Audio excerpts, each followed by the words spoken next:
ओम नमो भगवते वासुदेवाय। जय श्री हरि। बैसाख मास हिंदू कैलेंडर का दूसरा और भगवान विष्णु अर्थात माधव को अत्यंत प्रिय पवित्र महीना है। इस माह में ब्रह्म मुहूर्त में स्नान, दान, विशेषकर जल का दान और व्रत का बड़ा महत्व है। यह मास पापों का नाश करने वाला, पुण्य देने वाला और मोक्ष प्राप्ति का मार्ग माना गया है, जिसमें रोज सूर्योदय से पूर्व स्नान कर माधव की पूजा करनी चाहिए। राधे राधे। ब्रजधाम चैनल में आप सबका स्वागत है। आप सभी को बैसाख मास की बहुत बहुत शुभकामनाएं। हिंदू धर्म में चैत्र मास के बाद बैसाख के महीने की शुरुआत होती है। सनातन परंपरा में यह मास जगत के पालनहार माने जाने वाले भगवान विष्णु की पूजा के लिए सबसे उत्तम माना गया है। आज के इस वीडियो में हम बैसाख मास के महात्म की कथा सुनेंगे। बैसाख मास हमारे लिए क्यों खास है और इस मास में हमें क्या करना चाहिए, वही आज के इस वीडियो में हम जानेंगे। और आज के वीडियो में हम एक ऐसी कथा सुनेंगे जिस एक कथा के श्रवण से आपको पूरे बैसाख मास के महात्म का फल मिलेगा। तो आइए सुनते हैं बैसाख मास महात्म की कथा और बैसाख मास का महत्व। बैसाख मास में भगवान विष्णु और श्री कृष्ण की पूजा शीघ्र ही फलदायी मानी गई है। मान्यता है कि भगवान विष्णु के इस पवित्र और प्रिय मास में तमाम तीर्थों पर किए जाने वाले स्नान और दान आदि का फल महज जल का दान करने मात्र से हो जाता है। हिंदू कैलेंडर के दूसरे महीने अर्थात बैसाख मास का संबंध विशाखा नक्षत्र से होता है, इसलिए इसे बैसाख नाम से जाना जाता है। जिस बैसाख को माधव मास के नाम से भी जाना जाता है, उस बैसाख मास से त्रेता युग की शुरुआत हुई थी। इस साल 2026 में 3 मई दिन शुक्रवार से बैसाख मास प्रारंभ होकर 1 मई दिन शुक्रवार को समाप्त होगा। बैसाख मास बेहद शुभ और पवित्र मास माना जाने वाला भगवान विष्णु, भगवान श्री कृष्ण और धन की देवी माता लक्ष्मी की विशेष पूजा, जप, तप और व्रत के लिए समर्पित है। जिस विशाखा नक्षत्र के नाम पर इसे बैसाख मास के नाम से जाना जाता है, वह उसके स्वामी देवगुरु बृहस्पति हैं। यही कारण है कि इस पावन मास में धर्म, कर्म, स्नान, दान, जप, तप, व्रत और उपवास आदि का बहुत ज़्यादा महत्व माना गया है। मान्यता है कि बैसाख मास में किया गया जल तीर्थ में स्नान, गरीबों को किया गया दान और पूजा तप का पुण्यफल कभी समाप्त नहीं होता। अर्थात बैसाख मास में की गई पूजा अक्षय पुण्यदायी होती है। बैसाख मास में गंगा में स्नान करने मात्र से साधक के सभी दोष और पाप समाप्त हो जाते हैं। आइए सुनते हैं बैसाख महात्म की कथा। मान्यता है कि बैसाख के मास में ही भगवान परशुराम और गौतम बुद्ध का जन्म हुआ था। बैसाख मास को धर्म और करुणा का प्रतीक माना जाता है। इस पूरे माह में बैसाख माह की कथा महात्म पढ़ने से भगवान विष्णु की विशेष कृपा प्राप्त होती है। आइए सुनते हैं ये पवित्र कथा। जय श्री हरि। सूत जी कहते हैं, महात्मा नारद के वचन सुनकर राजर्षि अम्बरीश ने विस्मित होकर कहा कि महामुनि, आप मार्गशीर्ष या आगैन आदि पवित्र महीनों को छोड़कर बैसाख मास की ही इतनी प्रशंसा क्यों करते हैं? उसी को सब मासों में श्रेष्ठ क्यों बतलाते हैं? यदि माधव मास सबसे श्रेष्ठ और भगवान लक्ष्मीपति को अधिक प्रिय है, तो उस समय स्नान करने की क्या विधि है? बैसाख मास में किस वस्तु का दान, कौन सी तपस्या और किस देवता का पूजन करना चाहिए? कृपा निधे उस समय किए जाने वाले पुण्य कर्म का आप मुझे उपदेश दीजिए। सद्गुरु के मुख से उपदेश की प्राप्ति दुर्लभ होती है। उत्तम देश और काल का मिलना भी बड़ा कठिन होता है। राज्य प्राप्ति आदि दूसरे कोई भी भाव हमारे हृदय को इतनी शीतलता प्रदान नहीं करते जितनी कि आपका यह सगमागम। नारद जी ने कहा कि राजन सुनो, मैं संसार के हित के लिए तुमसे मातम मास की विधि का वर्णन करता हूँ। जैसा कि पूर्व काल में ब्रह्मा जी ने बतलाया था, पहले तो जीव का भारतवर्ष में जन्म होना ही दुर्लभ है, उससे भी अधिक दुर्लभ है वहाँ मनुष्य की योनि में जन्म। मनुष्य होने पर भी अपने अपने धर्म के पालन में प्रवृत्ति होनी तो और भी कठिन है। उससे भी अत्यंत दुर्लभ है भगवान वासुदेव में भक्ति, और उसके होने पर भी माधव मास में स्नान आदि का सुयोग मिलना तो और भी कठिन है। राजेंद्र, जिन लोगों ने वैशाख मास में भली भांति के उपचारों द्वारा मधु दैत्य के मारने वाले भगवान लक्ष्मीपति का पूजन कर लिया, उन्होंने अपने जन्म का फल पा लिया।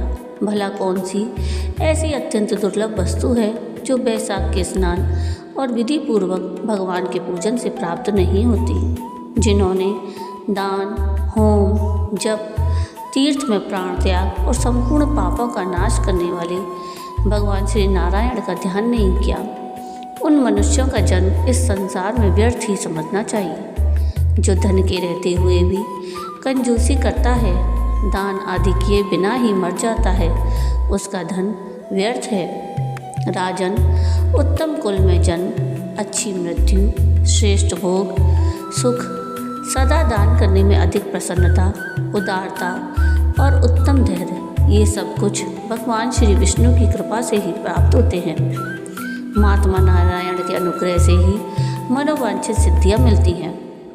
जो कार्तिक में, माघ में और माधव को प्रिय लगने वाले वैशाख मास में स्नान करके मधुहंता लक्ष्मीपति दामोदर की विशेष विधि के साथ भक्तिपूर्वक पूजा करता है और अपनी शक्ति अनुसार दान देता है, वह मनुष्य इस लोक का सुख भोग कर अंत में श्री हरि के पद को प्राप्त होता है। भूप जैसे सूर्योदय होने पर अंधकार नष्ट हो जाता है, उसी प्रकार वैशाख मास में प्रातः स्नान करने से अनेक जन्मों की उपार्जित पाप राशि नष्ट हो जाती है। यह बात ब्रह्मा जी ने मुझे बताई थी। भगवान श्री विष्णु ने माधव मास की महिमा का विशेष प्रचार किया है।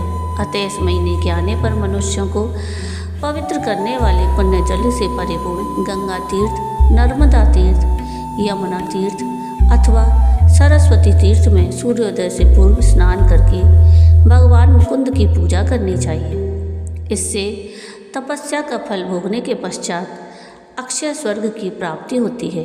भगवान श्री नारायण अनामय रोग व्याधि से रहित हैं। उन गोविंद देव की आराधना करके तुम भगवान का पद प्राप्त कर लोगे। राजन, देवादिदेव लक्ष्मीपति पापों का नाश करने वाले हैं। उन्हें नमस्कार करके चैत्र की पूर्णिमा को इस व्रत का आरंभ करना चाहिए। व्रत लेने वाले पुरुष यमनियों का पालन करें, शक्ति अनुसार कुछ दान दें, हविष्यान्न भोजन करें, भूमि पर सोएं, ब्रह्मचर्य व्रत में दृढ़तापूर्वक स्थित रहें और हृदय में भगवान श्री नारायण का ध्यान करते हुए कृच्छ आदि तपस्याओं के द्वारा शरीर को सुखाएं। इस प्रकार नियम से रहकर जब वैशाख की पूर्णिमा आए उस दिन मधु और तिल का दान करें। श्रेष्ठ ब्राह्मणों को भक्तिपूर्वक भोजन कराएं, उन्हें दक्षिणा सहित धेनु दान दें और वैशाख स्नान के व्रत में जो कुछ त्रुटि हुई हो उसकी पूर्णता के लिए ब्राह्मणों से प्रार्थना करें। भूपाल, जिस प्रकार लक्ष्मी जी जगदीश्वर माधव की प्रिया हैं, उसी प्रकार माधव मास भी मधुसूदन को बहुत प्रिय है। इस तरह उपयुक्त नियमों के पालन पूर्वक 12 वर्षों तक वैशाख स्नान करके अंत में मधुसूदन की प्रसन्नता के लिए अपनी शक्ति अनुसार व्रत का उद्यापन करें। अम्बरीश, पूर्व काल में ब्रह्मा जी के मुख से मैंने जो कुछ सुना था वह सब वैशाख मास का महात्म तुम्हें बता दिया। अम्बरीश ने पूछा, मुने, स्नान में परिश्रम तो बहुत थोड़ा है, फिर भी उससे अत्यंत दुर्लभ फल की प्राप्ति होती है। मुझे इस पर विश्वास क्यों नहीं होता? मुझे मोह क्यों हो रहा है? नारद जी ने कहा कि राजन, तुम्हारा संदेह ठीक है, थोड़े से परिश्रम के द्वारा महान फल की प्राप्ति असंभव सी बात है। तथापि इस पर विश्वास करो, क्योंकि यह ब्रह्मा जी की बताई हुई बात है। धर्म की गति सूक्ष्म होती है, उसे समझने में बड़े बड़े पुरुषों को भी कठिनाई होती है। श्री हरि की शक्ति अचिंत्य है, उनकी कृति में विद्वानों को भी मोह हो जाता है। विश्वामित्र आदि क्षत्रिय थे, किंतु धर्म का अधिक अनुष्ठान करने के कारण वे ब्राह्मणत्व को प्राप्त हो गए। अतः धर्म की गति अत्यंत सूक्ष्म है। भूपाल, तुमने सुना होगा, अजामिल अपनी धर्मपत्नी का परित्याग करके सदा पाप के मार्ग पर ही चलता था। तथापि मृत्यु के समय उसने केवल पुत्र के स्नेहवश नारायण कहकर पुकारा। पुत्र का चिंतन करके नारायण का नाम लिया, किंतु इतने से ही उसको अत्यंत दुर्लभ पद की प्राप्ति हुई। जैसे अनिच्छापूर्वक भी यदि आग का स्पर्श किया जाए तो वह शरीर को जलाती ही है, उसी प्रकार किसी दूसरे निमित्त से भी यदि श्री गोविंद का नाम उच्चारण किया जाए तो वह पाप राशि को भस्म कर डालता है।